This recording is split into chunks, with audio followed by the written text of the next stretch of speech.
Je vais vous parler de mon métier. Je vais vous parler de ce que je fais. Donc, je suis ingénieur forestier. Donc, mon métier, c'est de la gestion forestière. Donc, je vais vous emmener en forêt, juste là derrière, pour vous expliquer ce que c'est que le métier de gestionnaire forestier. La grande particularité de l'entreprise forestière, d'une propriété forestière, c'est que par rapport, et c'est la seule grosse différence par rapport à toutes les entreprises, c'est que nos machines en forêt, ce sont les arbres. Et la deuxième particularité qu'on a en forêt par rapport à toutes les autres entreprises, c'est que nos déchets, c'est de l'oxygène. Quand les entreprises ont un objectif zéro carbone 2050, forcément, il y aura des efforts à faire, mais il y aura aussi derrière un contact avec la forêt, avec le bois à avoir. Voilà, c'est bon? On est parti.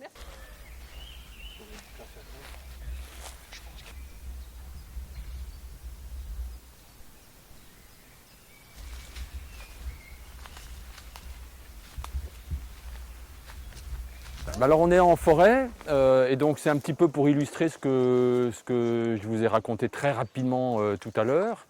La forêt pousse toute seule, elle était là avant nous et elle sera là après nous. Hein. Donc ce que j'ai introduit mes histoires en disant que la forêt était une entreprise, une usine. Donc notre rôle, c'est simplement de gérer cette usine qui fabrique du bois. Hein.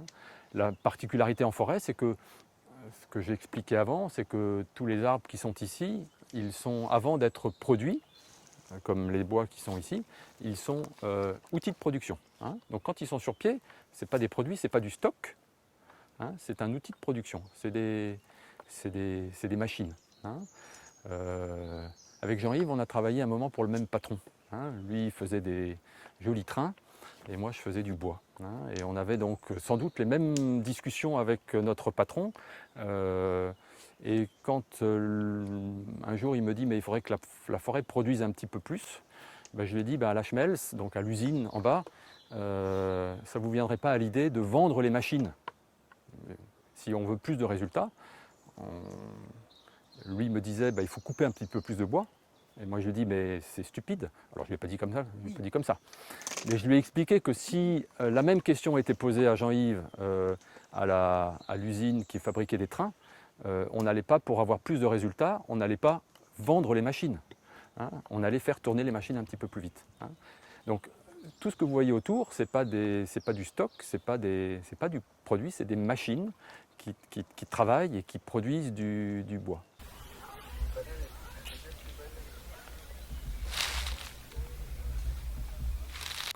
Comment est-ce que le bois est produit, hein? C'est simplement donc dans les feuilles vertes ou dans les aiguilles des résineux. Hein, vous avez ce qu'on appelle des molécules de chlorophylle qui produisent par la photosynthèse, qui produisent le glucose qui fait en fait, qui est la base de ce qu'on appelle le bois. Hein. Donc pour faire du bois, il faut de la chlorophylle, donc c'est ce qui est vert hein, dans les feuilles. Il faut du gaz carbonique, du CO2, il faut de l'eau et il faut du soleil. Hein. Et donc tout ça, ça interagit et ça produit donc du bois, donc des molécules de glucose et qui quand elles se forment en chaîne, ça fait de la cellulose, donc du bois. Hein. Donc les arbres ici, l'accroissement, la production de bois se produit tout autour de l'arbre. Hein. Donc plus un arbre, chaque année, il produit un cerne, et donc il devient un petit peu plus gros, jusqu'à ce qu'il atteigne une dimension qui est intéressante pour l'industrie, quelle qu'elle soit. Hein. Donc la fonction de la forêt, c'est de produire du bois. Mais notre objectif, c'est aussi de produire de façon soutenue, de façon durable. Ici, est-ce que c'est comme arbre en face de nous? Donc ici, on a différentes arbres. C'est important pour nous aussi d'avoir, dans notre réflexion, d'avoir différentes essences. Hein. La monoculture, ça n'existe pas. La monoculture, c'est une conception de l'homme qui essaye d'avoir des modèles un peu simplistes Et on s'aperçoit qu'en forêt, les modèles simplistes, ça ne fonctionne pas. Hein. Donc la forêt, naturellement, est mélangée. Donc, en Alsace du Nord, on a différentes essences que vous avez pratiquement toutes ici autour de nous. Donc la première, la plus importante, c'est le hêtre. Hein. Le hêtre, c'est ce feuillu-là, cette feuille. Hein. Donc on est ici donc en sociologie végétale, on est dans une forme climatique du hêtre. Si aussi ici l'homme n'intervenait pas, on aurait 80% de la forêt qui serait du hêtre. Hein. Donc cet arbre qui est là, le grand qui est derrière, quoi, tous les grands feuillus qui sont là. Le deuxième feuillu que nous avons ici, c'est le chêne, hein, qui arrive à concurrencer le hêtre sur les zones un tout petit peu plus chaude, un peu plus sèche, un peu moins bien alimentée en eau. Hein, donc le chêne, c'est celui qui a l'écorce un petit peu craquelée. Donc vous connaissez tous la feuille de chêne qui est là, qui fait un très très joli bois avec de multiples usages possibles, de la charpente au tonneau en passant par différentes menuiseries. Et après, on a donc différents résineux.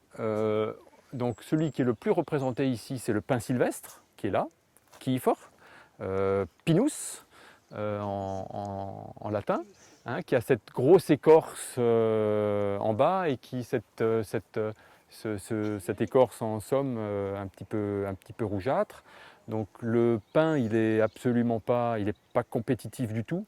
C'est-à-dire que dans une concurrence avec d'autres essences, il perd toujours. Donc, il est surtout sur des stations qui sont un petit peu extrêmes. Donc ici, en Alsace du Nord, il est très fort justement sur les dalles rocheuses ou alors dans les zones humides où il y a tout le temps de l'humidité, tout le temps du froid, tout le temps du gel. Et le pin, il arrive à venir. Et puis alors ici, un petit peu particulier, on est très bas en altitude ici, on est à 250 mètres, 260 mètres. Donc on a une essence qui normalement ne devrait pas venir ici, mais comme on est dans des endroits un petit peu froids, on est dans des endroits froids, on a du sapin. Hein, donc le sapin blanc. La particularité du sapin, et là vous avez une très belle illustration, c'est qu'il fait des cônes qui se dressent sur la... Vous voyez, les cônes, c'est donc les fruits. Et la deuxième essence résineuse, ou la troisième essence, c'est l'épicéa. Hein. Alors, il y en a un petit peu là-bas derrière, on voit des petites pointes.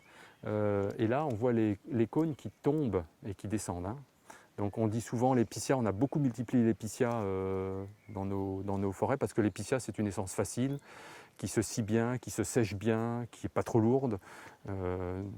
Voilà, mais l'épicéa est une essence de montagne.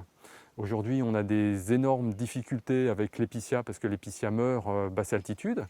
Mais pourquoi l'épicéa meurt à basse altitude? Tout simplement parce qu'il n'est pas à sa place en basse altitude. Merci pour votre... Moi, je suis preneuse. Ouais, pareil.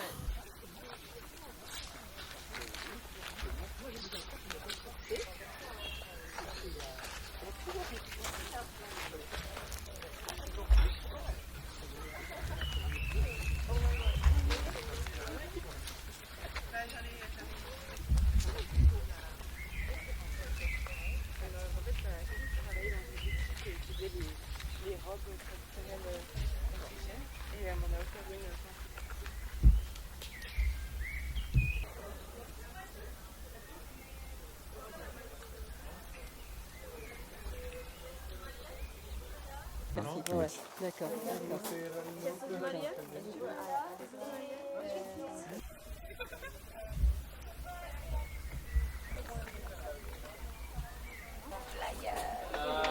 Hay muchas cosas a visitar, porque van muchísimas personas ahí. Bueno, tengo una amiga que también es de ahí. Se la pasa como en la playa. Y hay como, no sé, también hay mucha fiesta en la playa.